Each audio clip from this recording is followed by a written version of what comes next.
está? ¿Cómo está? Muy buenas noches, un placer saludarles. Soy Fernando del Rincón. Bienvenido a Conclusiones, bienvenido a mi casa, es su casa como siempre le digo, me da gusto recibirlo aquí. Y por supuesto que esta noche, perdóneme usted, vamos a iniciar con una noticia que le voy a ser muy honesto. Ha circulado ya en algunos medios, sobre todo medios colombianos, como un hecho, como algo que ya ocurrió. Sin embargo, y con todo el respeto, por supuesto, a mis colegas periodistas y sus fuentes, sin embargo, desde este frente, desde el frente de Conclusiones, desde el frente de un servidor, no lo tengo muy claro, no lo tengo, vamos a decir, con la certeza necesaria para poderle decir a usted que es un hecho. ¿De qué estoy hablando? Estoy hablando de la posible, lo manejo así, posible o presunta muerte de Jesús Santrich. Esto, de acuerdo a la información que se ha recibido hasta ahora, que no hemos podido confirmar de manera independiente, que no he podido confirmar de manera independiente, habría ocurrido en Venezuela. Es decir, que la muerte de Jesús Santrich se habría dado en Venezuela. Hay diferentes informaciones. Hay un comunicado reciente que da a conocer la Fuerza Armada Revolucionaria de Colombia, la disidencia precisamente de la FARC, que tiene otra versión. Estamos esperando al ministro de Defensa de Colombia, Diego Molano, para que acaben de confirmarlo y de qué forma se dio esto.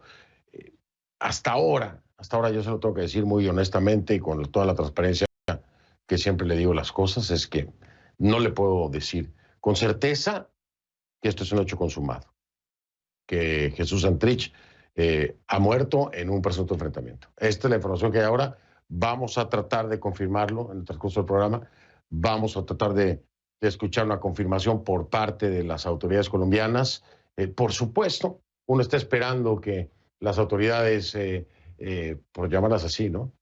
De Venezuela, colaboren, den información, pero que lo que menos hay es eso, ¿no? Por supuesto, información por parte del régimen venezolano. Entonces, no sabe. Entonces hay frentes ahí que lo dan por hecho, pero mire, yo le voy a ser muy honesto. Las experiencias que tuve con Fidel Castro y cuánta gente lo mató antes de tiempo, incluidos colegas, desgraciadamente, me hacen ser mucho más precavido en temas como este. Así que desde este frente de conclusiones, le digo, presuntamente, Jesús Santrich habría muerto en territorio venezolano en un enfrentamiento. No se lo puedo confirmar hasta este momento. Pero ese va a ser nuestro primer tema.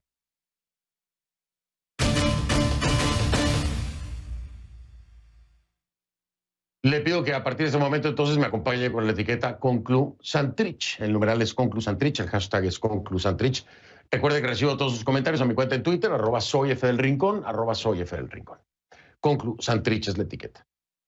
Si se confirma, por supuesto, es mucho más que la noticia del día.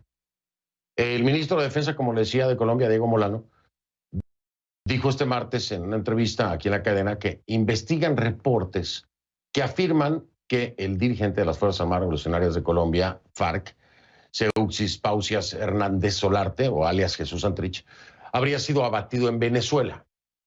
Eso desde el frente oficial del ministro de Defensa. Ahora, según medios colombianos, su muerte se habría producido en un enfrentamiento entre disidencias rivales. Pero vamos a escuchar a Molano. Esto fue lo que dijo. La información de inteligencia que recibimos en la mañana de hoy establece que supuestamente en unas confrontaciones de grupos de bandas criminales en Venezuela falleció alias Santrich con otro grupo de criminales ubicados allí en Venezuela. Esa información está en validación y por supuesto seguiremos en ese análisis. Lo que está claro, si esa información se llega a verificar, es que en Venezuela se estaban guareciendo estos narcocriminales vinculados a todas esas actividades ilícitas de narcotráfico en ese país.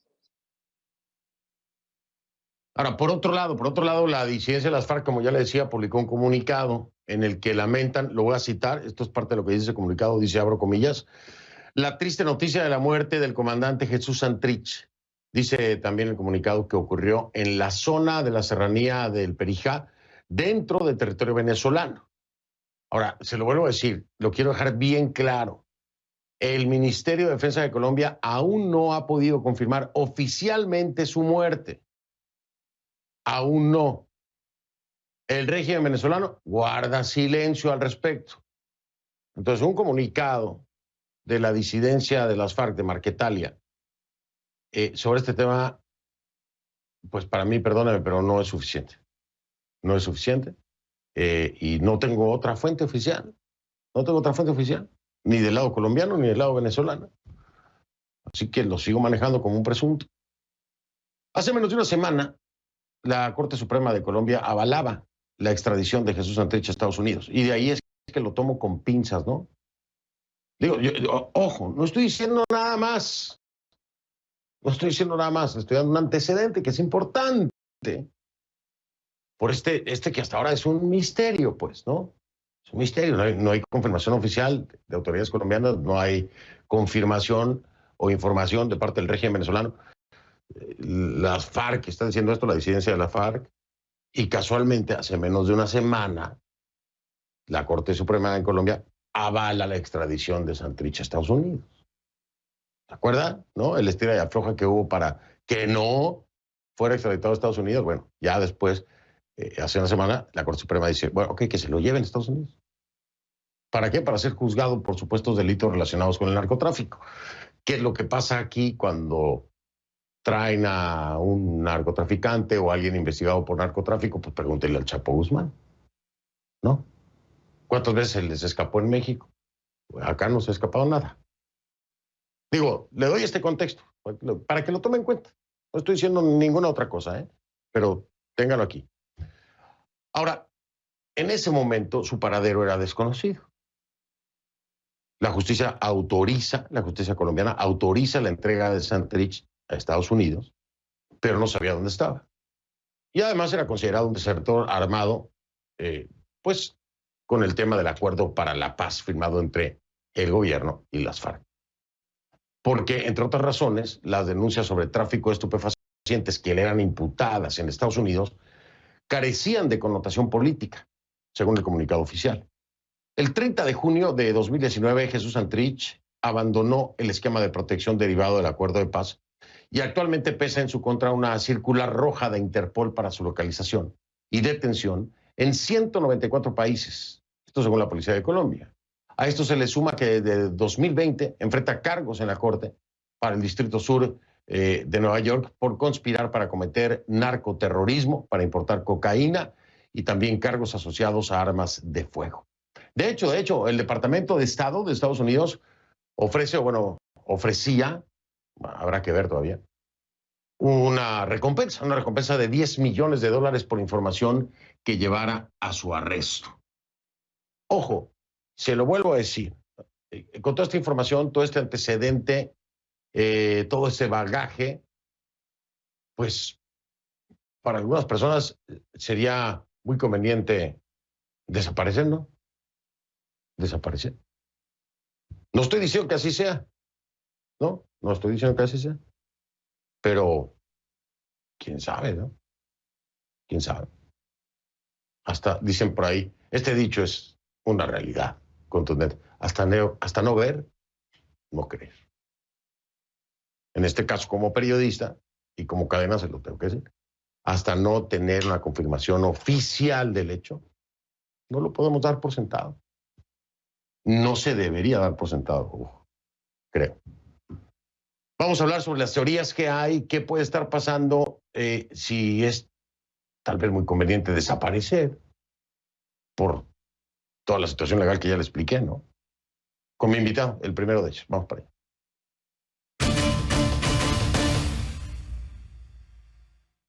Le doy la bienvenida a John Marulanda, es coronel de la Reserva Activa del Ejército de Colombia, oficial del Arma de Caballería, especialista en inteligencia militar y operaciones psicológicas. John Marulanda, ¿cómo estás, John? Gracias por estar aquí.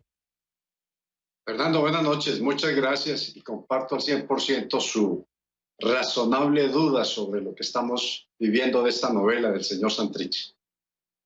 John, ¿estás de acuerdo? Ojo, y quiero resaltarlo y recalcarlo, no estoy diciendo que sea así, pero piensa mal y acertarás, dicen. Pero John, ¿estás de acuerdo que lo más conveniente en un momento así, en el que ya se autoriza una extradición, en la que hay cargos por narcotráfico en una corte de Nueva York, en la que hay una alerta roja en Interpol, ¿estás de acuerdo que lo más conveniente es que desaparezcas?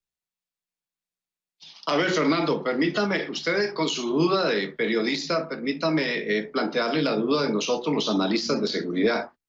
Esta novela empezó muy temprano cuando se nos informó que este señor Santrich había muerto en un enfrentamiento entre bandas criminales. La información que teníamos era de que él permanecía bajo la custodia del colectivo 23 de enero en Caracas. Y como usted sabe, en Caracas en estos momentos hay un índice de inseguridad tremendo. Y consideramos en el momento, especulamos, hicimos la hipótesis que seguramente lo estaban moviendo hacia el Hotel Meliá, el antiguo Hotel Meliá en el centro de Caracas, donde él se movía mucho a reuniones y que probablemente el 23 de enero había confrontado otro de estos carteles, de estos colectivos que están dedicados a la criminalidad y que ahí hubiera resultado muerto. Lo cual pues nos llevó inmediatamente a demostrar cómo Caracas es una de las ciudades con mayores índices de homicidios por 100.000 habitantes en el mundo. Tremendamente peligroso. Más adelante nos llegó una información de La Apure y de Arauca, en Venezuela, en Colombia, en donde nos decía de que él era parte de una comisión del gobierno que iba a negociar la entrega de 9 soldados que están en manos de las FARC de Gentil Duarte, que como usted sabe está matándose con las FARC de la Nueva Marquetalia, de Iván Márquez y de Santrich. Y tenía algún sentido de que el gobierno buscara esta conexión porque de carambola lograba que se unieran estas dos facciones que tienen tan complicado el territorio. Y que estando en esa gestión los habían emboscado y lo habían matado a él y a 9 más. Eso habla de lo grave, hablaría de lo grave que es la situación que está pasando las Fuerzas Armadas Bolivarianas en el Apure y que es un conflicto ahí que puede desbordar la frontera colombiana. Por la tarde ya nos llegó la información ya un poco más verificada y dijéramos, con más respaldo de otros medios acerca del posible asesinato por parte de un grupo delincuencial en Machiques, al otro lado del Catatumbo, en la frontera colombo-venezolana. Esto para nosotros tiene mucha credibilidad por una razón muy sencilla, porque en esa región fronteriza, están actuando unas bandas delincuenciales sumamente fuertes, no solamente las FARC y el ELN, el Cartel del Golfo, los Pelusos, los Caparros, la Línea, la Frontera, son unas bandas de crimen organizado transnacional dedicadas al narcotráfico, la minería ilegal, el tráfico de personas, de combustible, de comida, muy bien armadas y demás.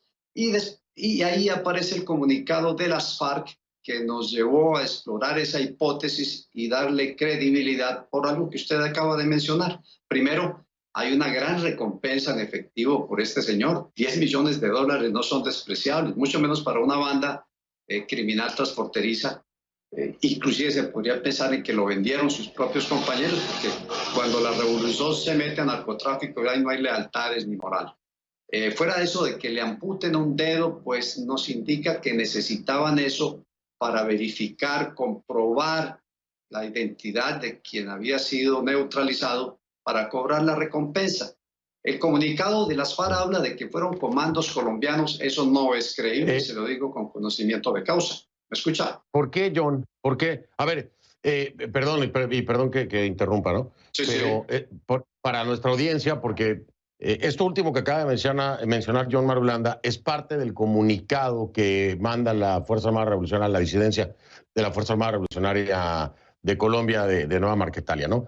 Y ahí menciona precisamente lo que está diciendo John Marulanda, que supuestamente le habrían cercenado el dedo meñique de su mano izquierda.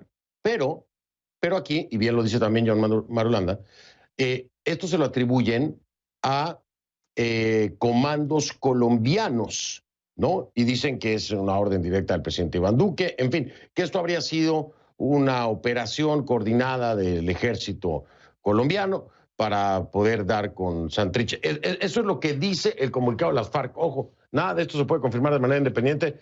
El gobierno colombiano no ha dicho absolutamente nada acerca de este comunicado, ni que sea cierto o no. John, voy a hacer pausa, pero después de la pausa, explicarnos por qué para John Marulanda y para ustedes en la comunidad de inteligencia, esto no podría ser.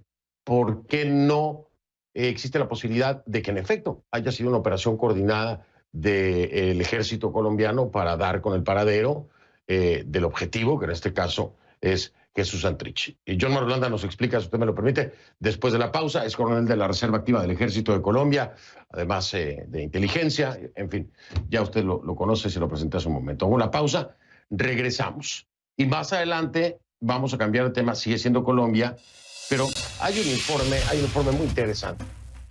Hay un informe muy interesante. Asegura que Colombia está bajo ataque en una guerra asimétrica o no tradicional. ¿Es cierto esto? Vamos a hablar con Joseph Umire luego de la pausa.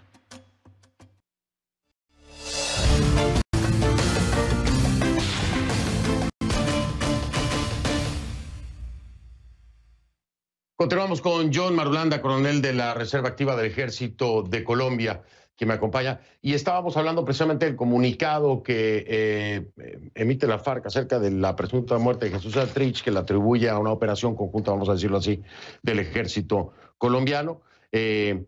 Incluso dicen que los comandos fueron extraídos en un helicóptero de color amarillo rumbo a Colombia, prácticamente película. Pero entonces me decía, John Marulanda me decía, no tenemos, no creemos esto, no hay evidencia de que esto haya ocurrido. El gobierno, ojo, no lo ha desmentido ni lo ha confirmado. ¿Por qué, John Marulanda, no creen que haya sido una operación del gobierno colombiano? Bueno, es poco creíble esta parte de la teoría de la muerte de este señor en Machiques, porque primero no es el modo, no es el tono de este gobierno con este tipo de operaciones. Segundo, los militares colombianos no amputan dedos ni amputan orejas, digan lo que digan. Se lo digo a alguien que pasó 30 años bajo filas en situaciones muy complicadas. Harán un video y el ejemplo está claro con Raúl Reyes en el Ecuador. Acuérdese usted que allá se bombardeó Raúl Reyes y en ningún momento le cortaron ninguna parte del señor Raúl Reyes. Se tomaron fotos, se hicieron videos, se mostró, ni siquiera se le quitó, se mostró el reloj que lo caracterizaba, de modo que eso es poco probable y sí forma parte de la propaganda del gobierno venezolano, que inclusive en el apure, en esa situación que tienen, no hace sino proclamar que es una invasión de Colombia hacia Venezuela, algo absolutamente irreal. Pero mire, como usted lo decía, esta cuarta hipótesis para nosotros es la que más fuerza ha tenido. Falta confirmarlo con fuentes fiables, como serían los grandes amigos de Santrich, los senadores Sanguino, Cepeda y estos, que deben saber con exactitud qué pasó. Pero no paramos ahí, existe la cuarta hipótesis, ¿no? Que usted también ya la hizo un boceto de ella. De pronto hay que desaparecer, entre comillas, a Santrich por muchos motivos. Usted mencionó uno, ya tiene una orden de extradición a los Estados Unidos por narcotráfico. Hay otras. Inconveniente tener una persona indiciada por narcotráfico que de pronto sea un problema para una negociación que no conocemos. De pronto hay un proceso de negociación entre el gobierno de Estados Unidos, la oposición, la dictadura que está ahí, y necesitan que este señor Santrich sea puesto a un lado y pueden hacer ese montaje. Usted sabe que con el gobierno venezolano no hay claridad de ningún tipo. Todo se mantiene en un oscurantismo impresionante. De modo que estamos en el campo especulativo, en el campo hipotético, y hasta que no veamos realmente una prueba cierta, desagradable pero cierta, del cadáver del señor Jesús Santrich, estaremos siempre en el terreno especulativo. ¿Por cuánto tiempo? No lo sabemos. Acuérdese usted que en Venezuela, en el Apure, mataron 9 soldados, algo así. Y se dio la noticia, se confirmó la noticia, nuestros amigos de Fundarred, de Sebastián Navarra, esto no lo confirmaron y el gobierno no lo quiso decir sino 10 días después. Entonces habrá que esperar un rato para que se confirme precisamente la muerte del señor Jesús Santrich. ¿Usted piensa que en el caso de Jesús Santrich tardarían también tanto tiempo en confirmarlo si ya tuvieran evidencia contundente o sería de inmediato? Digo, No sé, no quiero hablar de más, pero creo que conviene más, si tienen la evidencia, decirlo de una vez, ¿no?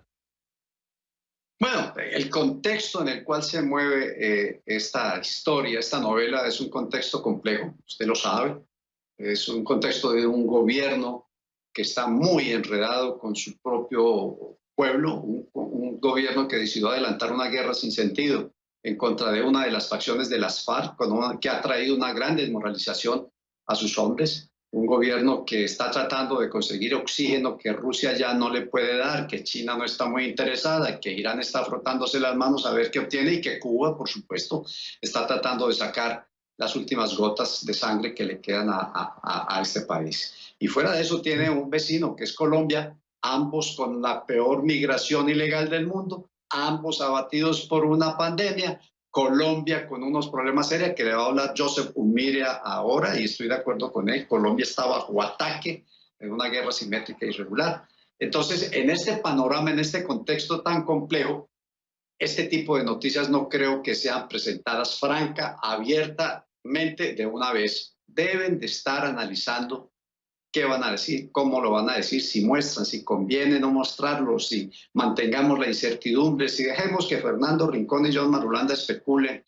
Hay razones de Estado de lado y lado para que esto salga cuando ellos lo consideren.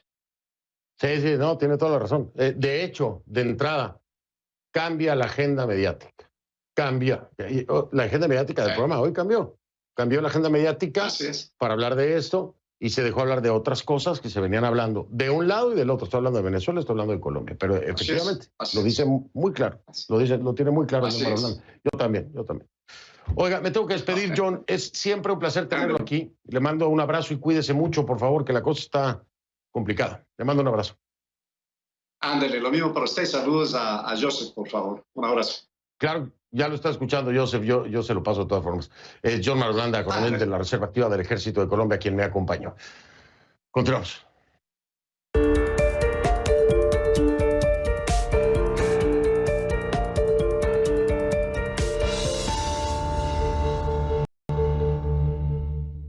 Cambia la agenda mediática, lo decía yo, por supuesto hay que atender este tipo de noticias, ¿no? Profundizarlas y además con este misterio que todavía no acaba de ser un hecho concreto, con el caso de alias Jesús Santrich. Pero no quitamos el dedo del renglón, porque en Bogotá continúa la polémica por la decisión del presidente Iván Duque de desbloquear las vías por la fuerza, mientras el Comité Nacional de Paro convoca una nueva movilización. ¿Para cuándo? Para mañana. Fernando Ramos, mi tocayo, nos tiene más detalles. Hola, buenas noches, tocayo. Pues ahora el nuevo punto de discusión entre el gobierno y los delegados del Comité de Paro tiene que ver con los bloqueos en las principales vías del país que pues no permiten el paso de camiones que van con abastecimiento de alimentos, de medicinas, de insumos a las principales ciudades del país. Incluso Buenaventura, que es el principal puerto de importación y exportación, está bloqueado. No se permite el paso ni siquiera de vehículos particulares. El presidente, ante esta situación, tomó la decisión de aumentar el despliegue de militares y policías a las principales carreteras del país para despejar, si es preciso, por la fuerza, y ha dicho, con apego a los derechos humanos y la Constitución, y permitir que se permita el libre paso de ciudadanos y también de estos camiones para evitar el desabastecimiento que se está presentando ya en algunas ciudades y además de eso que está motivando el aumento de precios de los productos básicos de la canasta familiar. Este anuncio del presidente fue rechazado de plano por el Comité de Paro, que ha dicho que demuestra que no hay voluntad por parte del gobierno y han dicho que esto pues podría poner en riesgo la posibilidad de una negociación, aunque hay prevista una nueva reunión para este jueves a las 7 de la mañana, justo después de que fuera convocado para el día de mañana, miércoles, un paro nacional en todo el país que se prevé tendrá una multitudinaria presencia de personas en las calles, de manifestantes, muchos de ellos, la mayoría, hay que insistir, que lo han hecho de forma pacífica, pero también hay que decir que se han presentado situaciones bastante delicadas de orden público, especialmente en las últimas horas en la ciudad de Yumbo, en el Valle del Cauca, esto es en el sur del país, con decenas de heridos, vehículos que han sido quemados, edificios públicos que han sido también incendiados por encapuchados y manifestantes violentos. Y también ocurre esto en el departamento del Huila, con también decenas de heridos por enfrentamientos con los escuadrones móviles antidisturbios de la policía.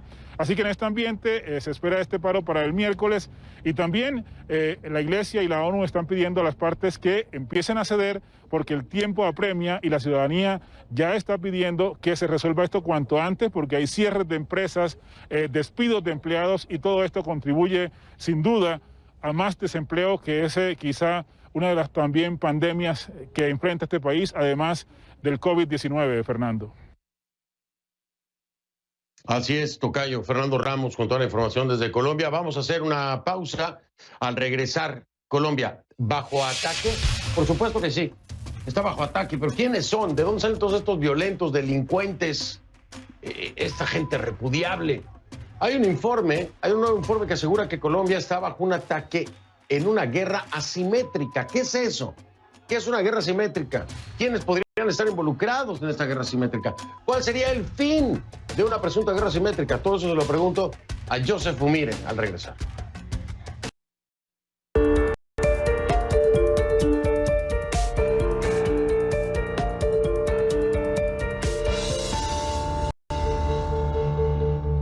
Y le pido que a partir de ese momento me acompañe utilizando la etiqueta ConcluCrisisCol. El hashtag es ConcluCrisisCol. Crisis Colombia, ¿no? Sus comentarios, por favor, con esta etiqueta ConcluCrisisCol a mi cuenta en Twitter, @soyfdelrincón, @soyfdelrincón en Twitter. A ver, el Centro para una Sociedad Libre y Segura, SFS por sus siglas en inglés, presentó un informe que asegura que Colombia está bajo ataque en una guerra asimétrica o no tradicional. Este es un grupo de expertos en seguridad nacional y sostiene que en una guerra asimétrica no existe un frente determinado. Tampoco hay acciones militares convencionales que se puedan prever o por lo menos delinear, ¿no? Por el contrario, se basa en la combinación de acciones políticas y militares, en la implicación de la población civil y en otras operaciones similares. Más, se lo voy a explicar, es como si fuera un caos organizado, porque desde afuera uno lo ve y parece un caos, pero realmente está organizado, ¿sí? Entre estos medios se cuenta quiénes: la guerrilla de guerrillas, la resistencia, toda clase de terrorismo, la contrainsurgencia, el terrorismo de Estado, la guerra sucia o la desobediencia civil. Según este informe, son 3 los atacantes en Colombia. Por un lado, los disidentes de las Fuerzas Armadas Revolucionarias de Colombia, las FARC, el Ejército de Liberación Nacional, el ELN, y los escudos azul y negro del movimiento juvenil M19.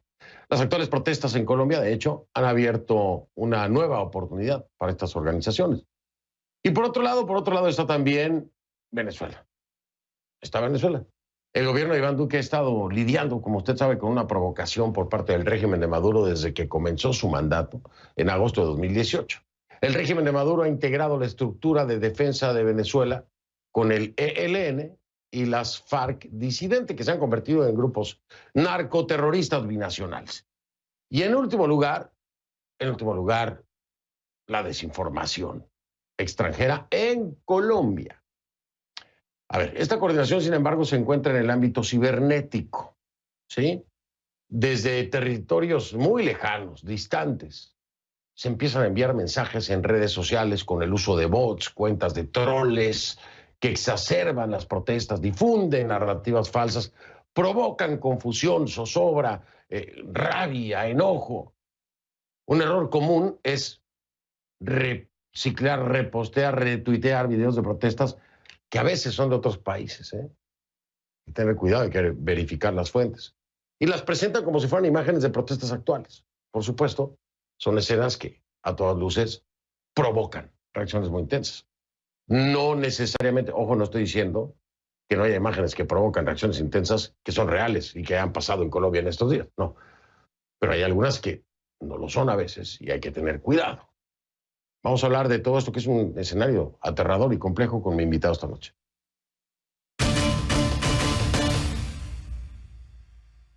Le doy la bienvenida a mi estimado Joseph Fumire, director ejecutivo del Centro para una Sociedad Libre y Segura. Joseph, ¿cómo estás? Te mandó saludos John Marulanda, no sé si lo escuchaste. Sí, le escuché. Un saludo al coronel Marulanda, también un saludo a ti, Fernando, y toda la audiencia de CNN Español. Es un gusto y un placer, como siempre. Como siempre, es un gusto tenerte aquí, Joseph. No es la primera vez que tú y yo hablamos de guerras asimétricas, pero el caso de Colombia, Joseph, es muy particular. En este informe que me hiciste favor de enviarme, todavía embargado, por supuesto, en el momento que yo lo recibo, hay demasiados elementos, Joseph. Es decir, lo que vimos en Chile, porque tú en el documento, ustedes en el documento, hablan, por ejemplo, de lo que ocurrió en Chile, ¿no? Como una especie de línea de acción que se ha venido dando en el continente, en Latinoamérica. Pero lo de Colombia, Joseph, tiene otras dimensiones. Cuando hablas de la presencia de FARC, ELN, el propio régimen de Maduro, el narcotráfico, es una cosa demasiado grande, ¿no, Joseph? Sí, lo de Colombia es más serio, es más complejo, y por algo se dice siempre que Colombia es la joya de la corona para la unión entre Centroamérica, el Caribe y Sudamérica. Geográficamente es estratégico. Pero mira, el informe, el propósito del informe es de dar un contexto más geopolítico a lo que está pasando en Colombia, porque yo entiendo bien el sentimiento de los colombianos, la frustración, el desempleo, la angustia, el miedo, todo lo que sienten los colombianos, que es muy real. Esos sentimientos son muy real, son productos algunos de la pandemia, pero otros de problemas institucionales y económicas del pasado. Entonces, no quiero desquitar la protesta legítima que tienen los colombianos. Sin embargo, en estas situaciones hemos visto de diferentes partes del mundo, hay actores que aprovechan esta situación o a veces hasta provocan esta situación para poder avanzar con sus objetivos estratégicos. Entonces, el informe se enfoca en esa estrategia que se ha elaborado en Venezuela. Y es muy importante esto. Venezuela tiene una estrategia desde el año 2005 para poder capturar Colombia, pero no una forma convencional como vimos en las guerras anteriores del siglo XX, siglo XIX y antes con ejércitos y fuerzas armadas, pero capturar Colombia provocando una destabilización por el interior de Colombia y deslegitimizando el gobierno para después capturar más terreno usando redes ilícitas. Hoy en día, en 2021, las redes ilícitas son como los nuevos soldados de esta guerra asimétrica, entonces lo utilizan para poder provocar conflictos y destabilización en diferentes terrenos. No por nada que el 5 de mayo, justo en medio de las protestas nacionales en Colombia, las Fuerzas Armadas de Venezuela ponen un tweet hablando del Capitanía General. En este caso estaban hablando de Guyana, pero ponen un mapa de ese entonces, de un mapa colonial de Venezuela, con prácticamente la mitad de Venezuela, y esa es la Venezuela que ellos ven. El régimen de Maduro no mira el mapa como nosotros lo miramos. Ellos ven a Colombia como parte de su terreno de la revolución bolivariana. Entonces, el punto de los informes es elaborar esa estrategia que tienen, y lo que estamos viendo ahora es lo que elaboraron en 2005, lo que estamos viendo ahora es efectuar ese plan en tiempo real. Y eso es lo que es muy preocupante, lo que está pasando en este momento. Ahora, cuando hablas de ejecutar o de efectuar o llevar a cabo ese plan en tiempo real, tenemos que entenderlo también con una carga política importante, es decir, deslegitimar al gobierno de Iván Duque, que ya lo han conseguido porque hay temas pendientes. Tiene un bajo índice de aprobación, hay una protesta legítima, como ya lo decías tú, ha habido también abusos por parte de algunos elementos de las fuerzas de seguridad en contra de manifestantes, pero por el otro lado se está empezando a encumbrar esta figura de izquierda que tiene vínculos incluso con el propio Hugo Chávez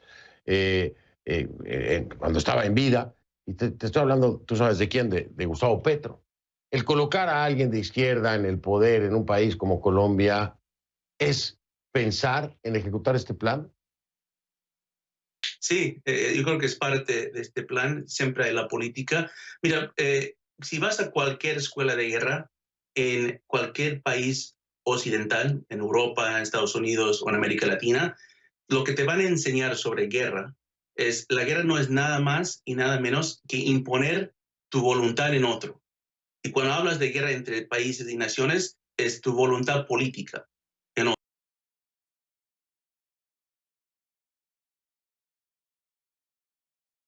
No es nada más y nada menos que imponer tu voluntad en otro. Y cuando hablas de guerra entre países y naciones, es tu voluntad política.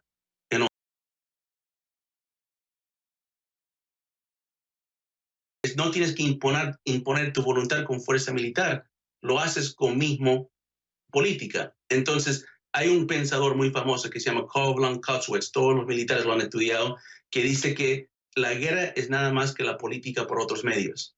Pero la guerra asimétrica lo invierte eso y te dice, la política no es nada más que guerra por otros medios. Entonces, la política siempre, para algunos que usan esas estrategias, es un ámbito de guerra. Entonces, si puedes imponer tu voluntad sobre otro país sin usar una fuerza militar, mucho mejor. Y de eso se trata la estrategia que Venezuela está utilizando. Pero están combinando fuerzas, porque por ejemplo, lo que está pasando en la frontera, todo lo que se ha comentado en el conflicto fronterizo en Apure y Arauca, lo que se ha hablado de la disidencia de la FARC, lo que se está hablando hoy de presunto muerte de Santrich, muchos hablan de una pelea entre narcoterroristas, ¿no? Disidencias peleando con otro régimen, Fuerzas Armadas del régimen peleando con los disidentes, pero lo que todos están olvidando es los beneficios que saca el régimen de Maduro de tener un conflicto en la frontera de Colombia, porque eso le da pretexto perfecto para aumentar su armamento militar en la frontera, para aumentar sus capacidades en la frontera con Colombia,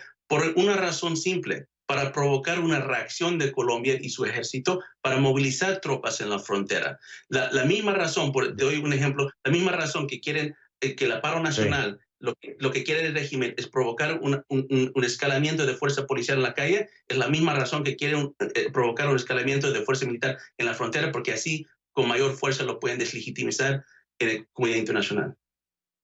Déjame marcar pausa, Joseph, para regresar en un momento y preguntarte. Este es un informe basado, por supuesto, y fundamentado en mucho análisis de data. Pero ya lo sabe Colombia, ya lo sabe el gobierno de Duque, y qué es lo que tendrían que hacer de inmediato para frenar esto.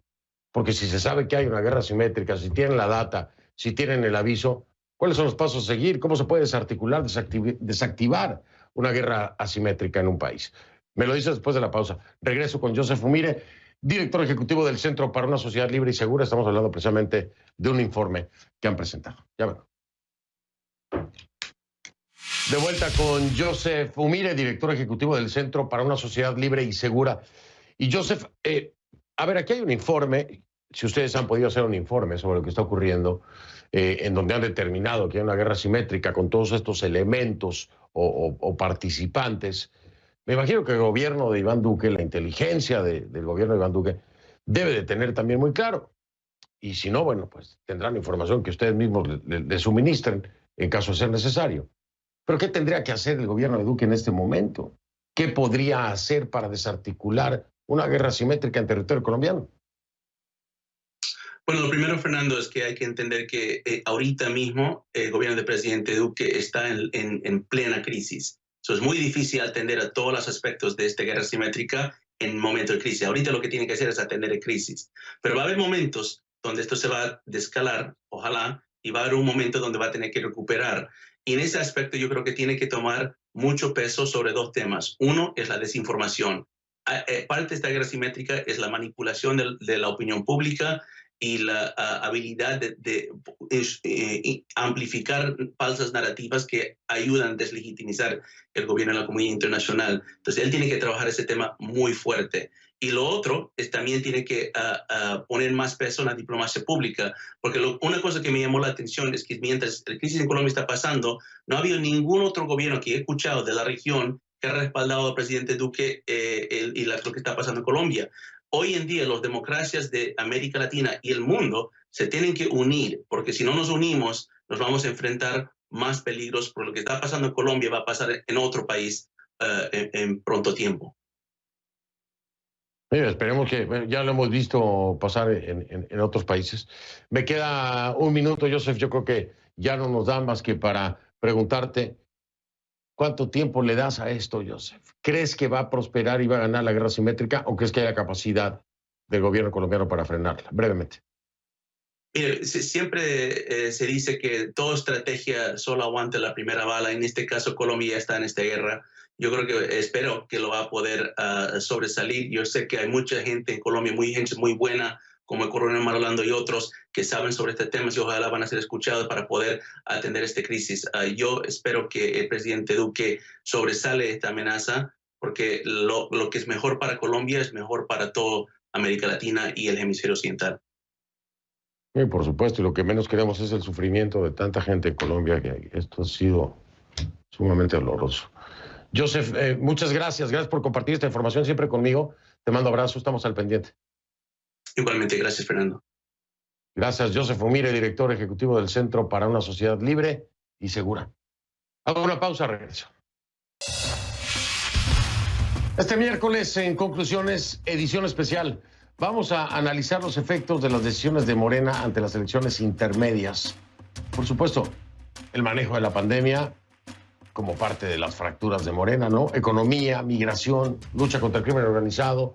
Pero la figura más emblemática en el rompimiento, el que le puso la banda presidencial a Andrés Manuel López Obrador, ahora no lo sigue más. Estoy hablando de Porfirio Muñoz Ledo. La fractura más notable hasta el día de hoy. Mañana, en Conclusiones.